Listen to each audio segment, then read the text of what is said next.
Okay, I'm going to assume that we're good to go.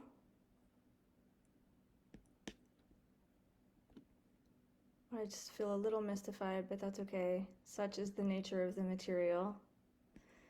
Okay, super. So welcome to the Theosophical Society in San Francisco. It is a pleasure to be here with you. Thank you for opening your forum. Thank you for opening your hearts. Thank you for opening your mind. I'm presenting some new material this evening. It's tremendously exciting to me, and it's part of a larger work. You might say it's part of a larger working. It's on the subject of ethics and of power dynamics and empowerment. And as much as it's about empowerment, it's also about gaining release from internalized oppression and shame. So this conversation is psychological, spiritual, and sexual. And since it's me writing, it's also theosophical. Haha, I meant to say theological and philosophical.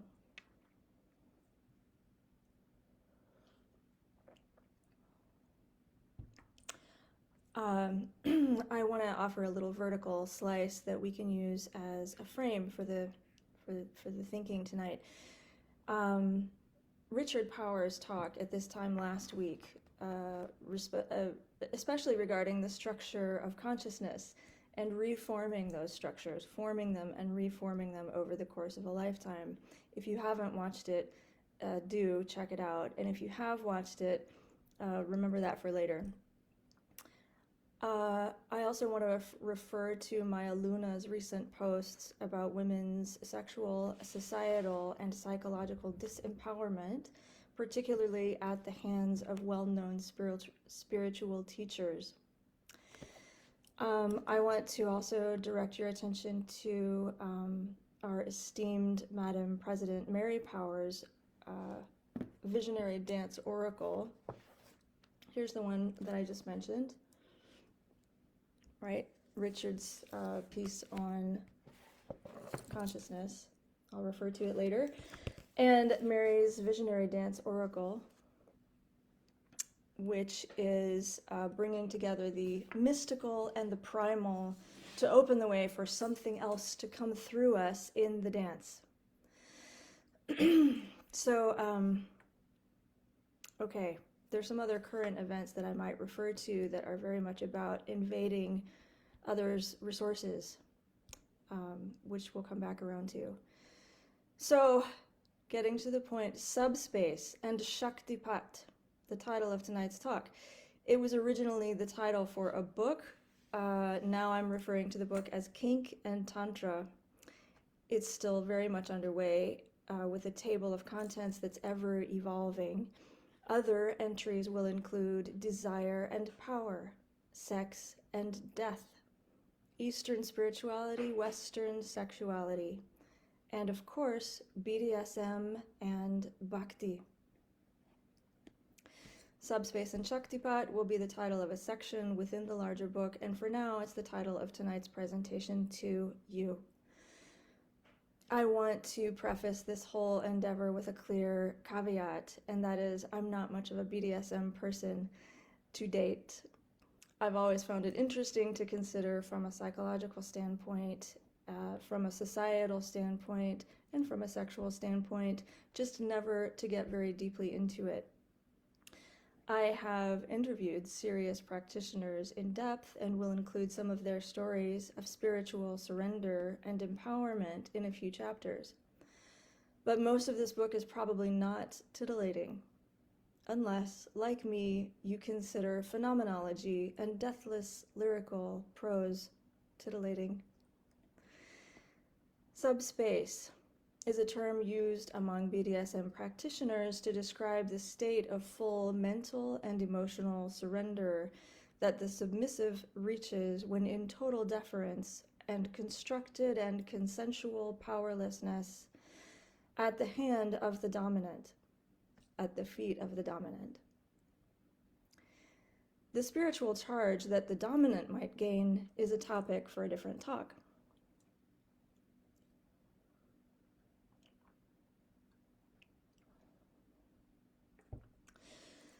As I've as I've been speaking with dominants and submissives from Orlando to San Francisco and Italy to Oakland, I began to suspect that they had more in common with the white-garbed devotees of Shaivite gurus and the red sari supplicants of Shakti goddesses than might immediately be observed by the naked eye. Since we tantrics love our ironies and the union of apparent contradictions, I'll propose now that to observe and examine BDSM with a tantric eye, to take the veil off, we must take the collar off. And as we shall see, in order to take the collar off, sometimes you must first put a different collar on. When I offer Yoga Nidra meditations, as I have done at the lodge a number of times, I'll use this as an opener. I say, in this practice, we take the body offline. We take the chattering, calculating mind offline. If we're lucky, we even soften the belief structures of the mind, so that if we're very lucky indeed, the deepest essence of the practitioner can arise in a new, unclouded, unfettered way.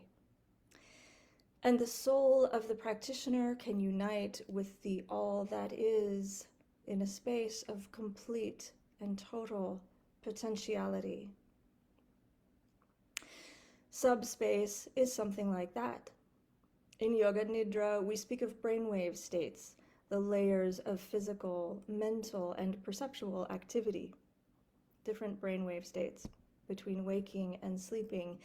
And of course, there's a correspondence with the koshas here beyond the gross body, beyond the subtle body, beyond the causal body. There is pure awareness, turiya in Sanskrit. Turiya, total conscious awareness without restriction or willful thought activity, my definition.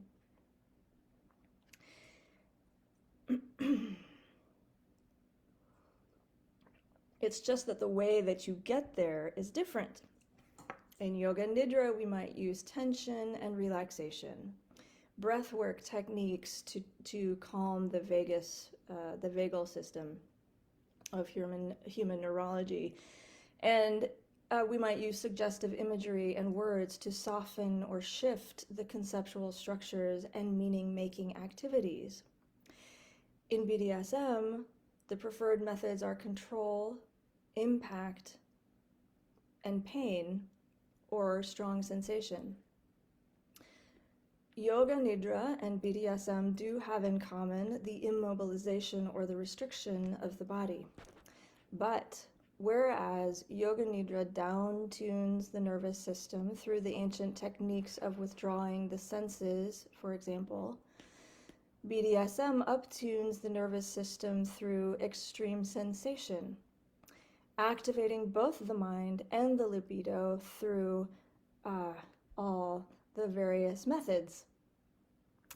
This is obviously an important difference.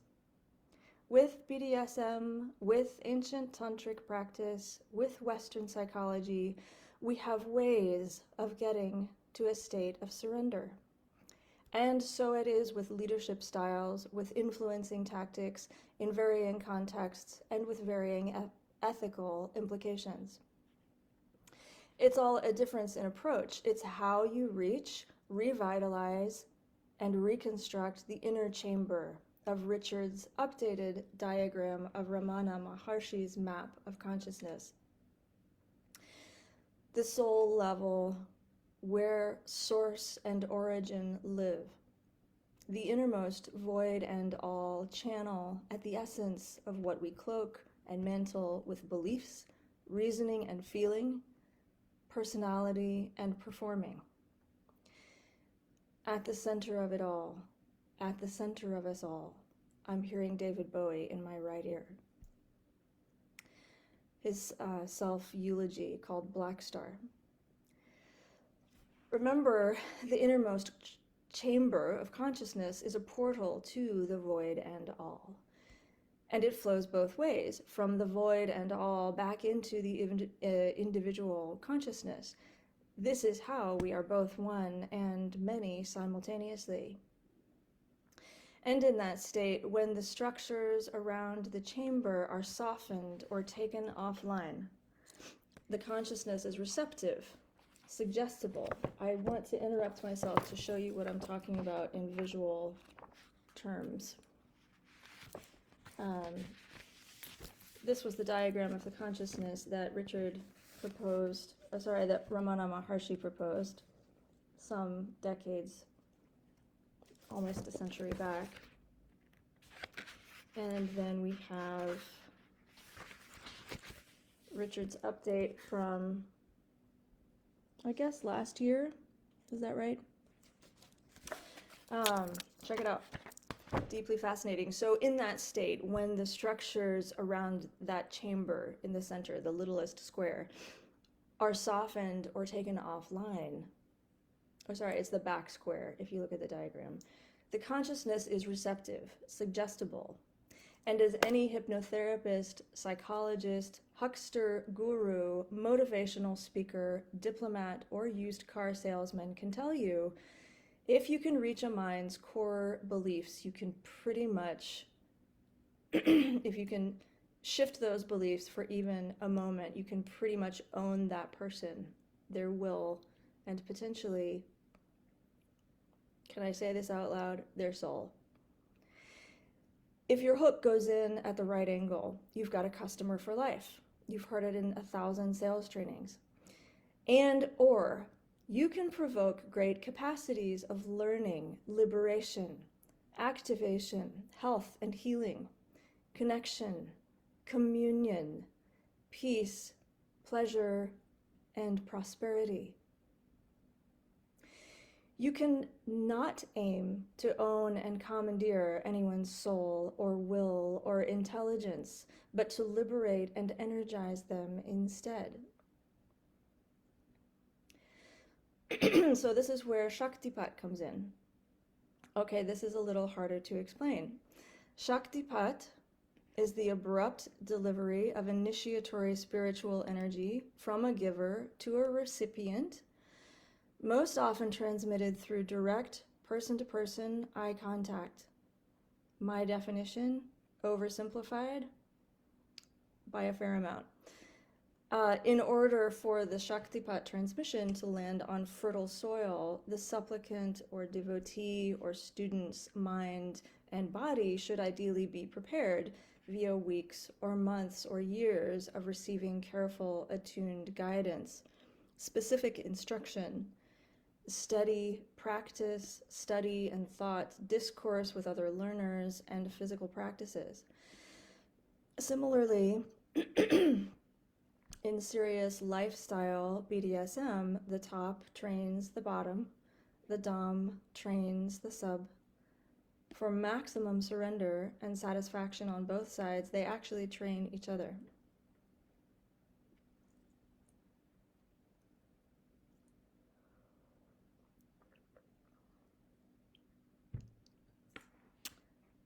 Everything I've said so far is where the inquiry begins. This just describes the seed of the work, the initial location of it. What was going to be an article and is now the defining, consuming thought project and learning, the central learning of the past 5 years of my life. And really, it's 25 years. So we're just at 6:17. Pause for 1 second and shift gears now. I want to share a sample of the poems that have come through since starting this project around the same themes and around that same location.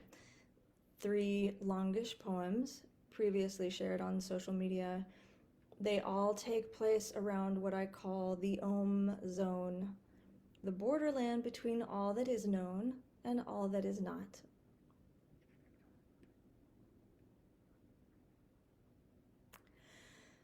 Gift from the departed.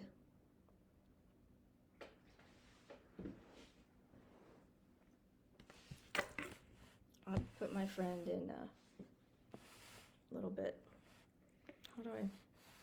How do I get my friends available to us? Oh, here we go. That's how we do. All right. Gift from the departed. Opening into all that is.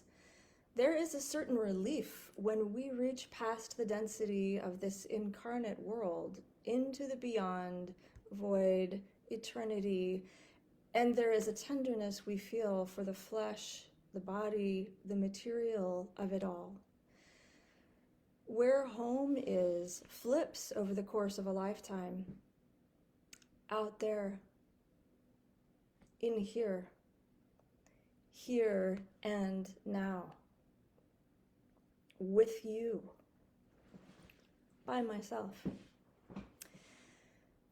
There's something about the rhythm of in and out, ebb and flow, home and away. It's the contrast that makes us know we're alive and everything changes. So it is with life and death, that portal where the pulse takes place. Creation, destruction, creation, destruction, light and dark, freedom and bondage.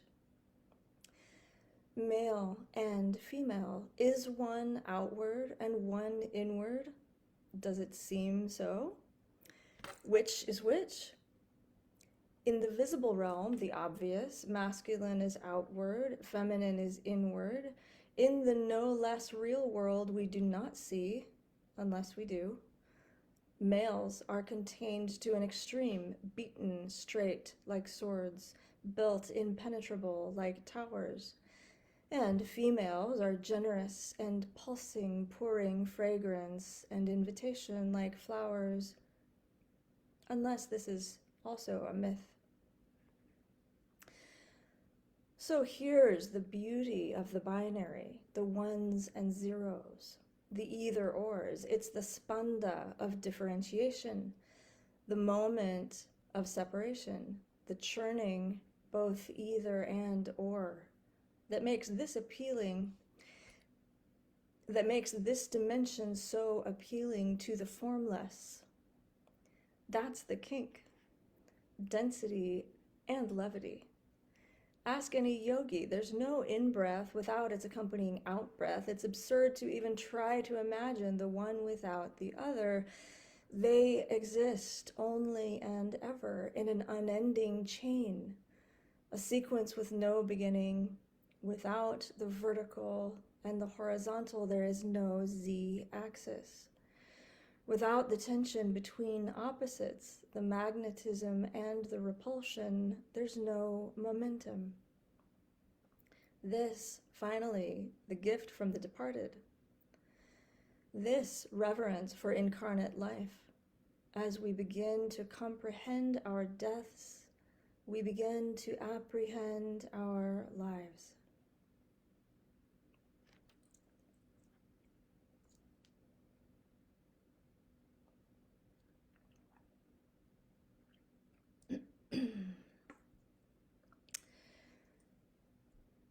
Second one, evolution in stillness.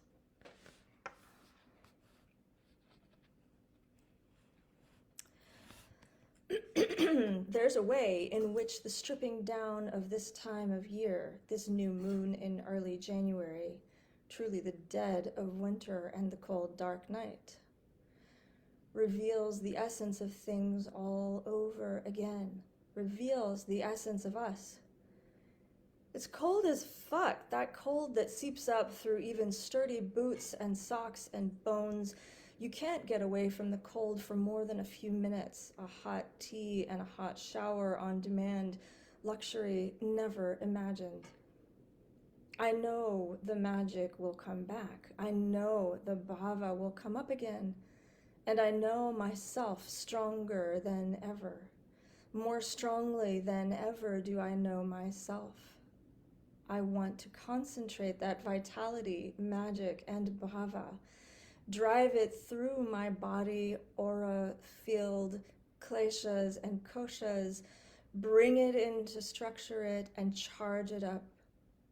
Then send it out again, more precisely this time, to build the world anew each day. For some eons, this happens in shattering pulsars of light and dark, wild spasms of attention churning the ocean and far-reaching adventures afield. Then hatchet headaches and desperate collapses, convulsive distresses for individuals and societies alike. Now it's more inward, deliberately pulling into the center line. Now, if I reach out across the ages and the ethers, it's to bring back the information and engagement from where I left it. Strew pieces of soul, heart, mind, and thought all across the universe, across the years and miles in my great wake. This now is the gathering in, this the soul retrieval, this the knitting together knot and pearl. One thread went to Egypt for an anchor story, one to medieval Europe, scribing in the damp, dying tubercular, but exalted in her pages.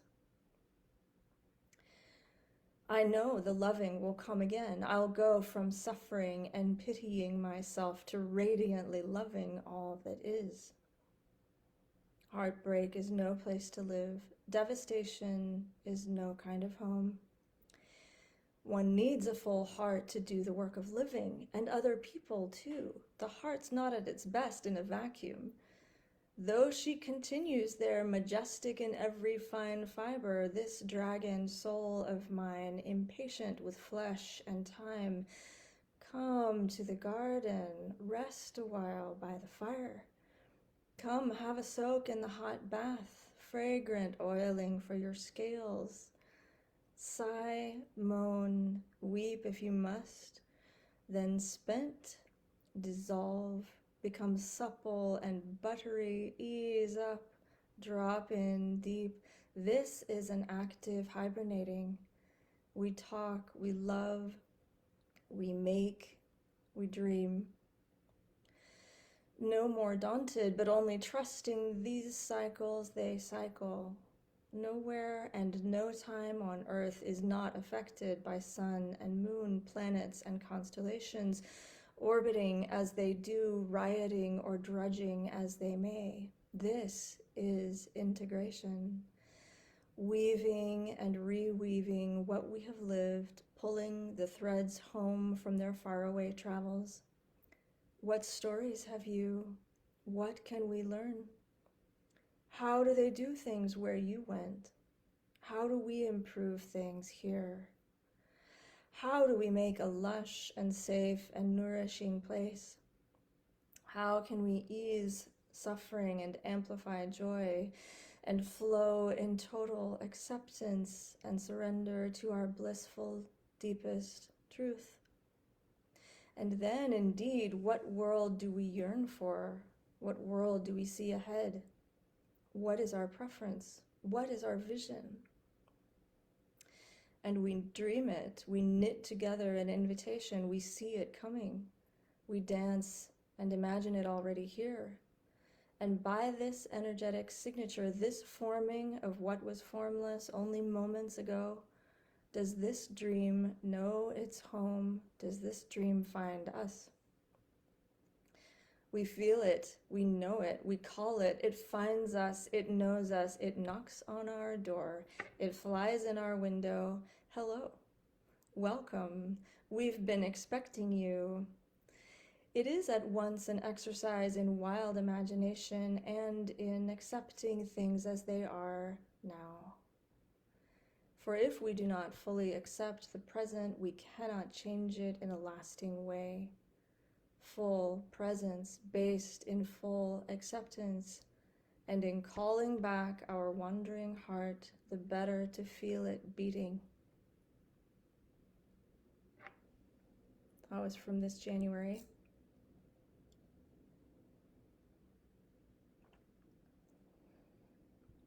And the last one from earlier this month, Imbolc 2022. applying fierce devouring compassion at last to myself. Please, I'm begging you, universe, create me more than I destroy me. So relentless my desire to be revealed that I have demolished too much my wealth, my happiness to make a point, to be known, a corrosive self-eradication to come back into union with everything else there is, even at the expense of my never not true worldly self. This is self-destruction. This, the suicidal urge, they say. But not quite. How almost can I destroy my world if only to prove I exist? Colon. This is how they keep you barely alive enough to be useful for their own purposes. This is how deathly shame is installed. Often terminal self-doubt. And this is where, if you are very lucky indeed, and whether you prefer to live or die at that moment, you will be met, held, and challenged by her.